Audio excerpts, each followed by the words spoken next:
అరే, గెలవడం అంటే ఆట కాదురా, అది వేట. రాజకీయాలంటే పొలిమేర కొట్లాట కాదు, పులి మీద సవారిరా. అన్నా, వాడు జనం తయారు చేసిన నాయకుడన్నా, గల్లీ నుంచి ఢిల్లీ దాకా ఎదిగిన లీడర్ అన్నా.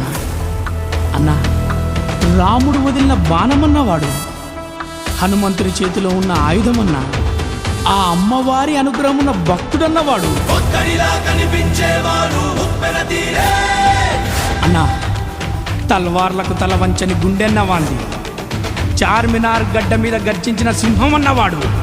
అన్నా, ఒక్క మాట గుర్తుపెట్టుకో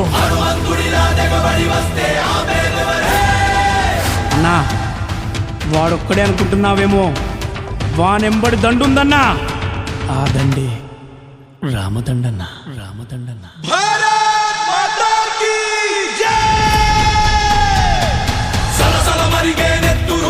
సమరానికి ప్రతి ఒక్కరూ చల్ ఆయుధమై కదలండిరా, మన జెండా పిలిచేరా.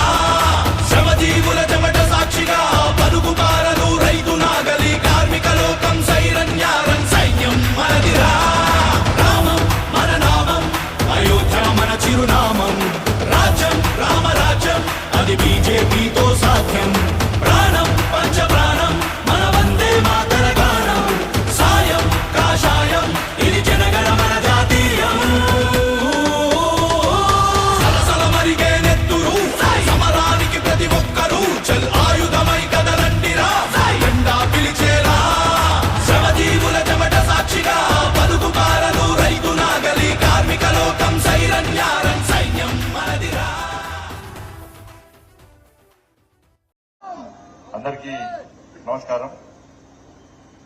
భారతీయ జనతా యువమోర్చా ఆధ్వర్యంలో దేశవ్యాప్తంగా కూడా హరిఘర్ తిరంగా ఈ పండుగను చాలా ఘనంగా జరుపుకుంటున్నాం వారం రోజుల నుంచి.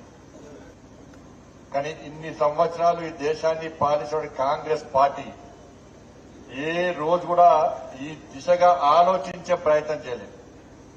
బానిసత్వం మరకలను తుడిచిపెట్టే ప్రయత్నం కాంగ్రెస్ పార్టీ చేయలేదు. ఎందుకంటే దానికి ప్రధాన కారణం కాంగ్రెస్ పార్టీ కాబట్టి. మన బాబాసాహెబ్ అంబేద్కర్ యొక్క ఆలోచన విధానాలకు అనుగుణంగా ఈ దేశాన్ని, ఈ దేశ ప్రజలకు న్యాయం జరగాలి, ఈ దేశంలో పేద ప్రజలు బతకాలి, మంచి ఆలోచనతో ప్రతి ఒక్కరు కూడా దేశభక్తిని పెంపొందించాలని చెప్పి ఒక మంచి మహోన్నత ఆలోచనతో ఒక మంచి రాజ్యాంగాన్ని ఇలా బాబాసాహెబ్ అంబేద్కర్ మనకు అందిస్తే, వాటికి పాపాలను జోడించి కాంగ్రెస్ పార్టీ బాబాసాహెబ్ అంబేద్కర్ ఆలోచనకు విరుద్ధంగా ఈ దేశాన్ని ఇన్ని సంవత్సరాలు పాలించిన విషయాన్ని ప్రతి భారతీయుడు ఆలోచించుకోవాల్సిన అవసరం ఉంది. ఈ దేశాన్ని కులాల పేరుతోని, మతాల పేరుతోని, వర్గాల పేరుతోని చీల్చినటువంటి మూర్ఖత్వం పార్టీ కాంగ్రెస్ పార్టీ, నెహ్రూ ప్రభుత్వం. ఆ రోజు లక్షలాది మంది అలా ప్రాణత్యాగం చేసిన దేశ విభజన సమయంలో కోట్లాది మంది నిరాశ్రయులై ఇవాళ అధోగతి పాలైన విషయాన్ని ఒక్కసారి మనం గుర్తించాలి. దీనికి ప్రధాన కారణం ఏంటంటే ఇన్ని సంవత్సరాలు దేశాన్ని పాలించిన కాంగ్రెస్ పార్టీ యొక్క మైనార్టీ సంతుష్టీకరణ విధానాల వల్లనే ఈ దేశంలో ఇవాళ ఎవరు రెచ్చిపోతున్నారో ఒక్కసారి ఆలోచించాల్సిన అవసరం ఉంది. ఇవాళ కేవలం నెహ్రూ కుటుంబ చరిత్ర తప్ప ఈ దేశంలో కాంగ్రెస్ పార్టీ ఏ రోజు బాబాసాహెబ్ అంబేద్కర్ చరిత్రను చెప్పే ప్రయత్నం చేయలే, సుభాష్ చంద్రబోస్ చరిత్రను చెప్పే ప్రయత్నం చేయలే, సర్దార్ పటేల్ యొక్క చరిత్రను చెప్పే ప్రయత్నం చేయలే, భగత్ సింగ్ యొక్క చరిత్రను చెప్పే ప్రయత్నం చేయలే, తాత్యా తోపే లాంటి అనేక అమరవీరుల, మహానీయుల, త్యాగతుల యొక్క వాళ్ళ చరిత్రను చెప్పే ప్రయత్నం చేయకపోగా ఆ చరిత్రను తెరమరుగు చేసి రాబోయే తరాలకు కేవలం నెహ్రూ కుటుంబం యొక్క చరిత్రనే అందించాలని చెప్పి ఒక కుట్రలో ఇలా కాంగ్రెస్ పార్టీ మహనీయుల చరిత్రను రాబోయే తలకు అందించకుండా చేసిన కుట్రను ఈ రోజు గమనించాల్సిన అవసరం ఉంది.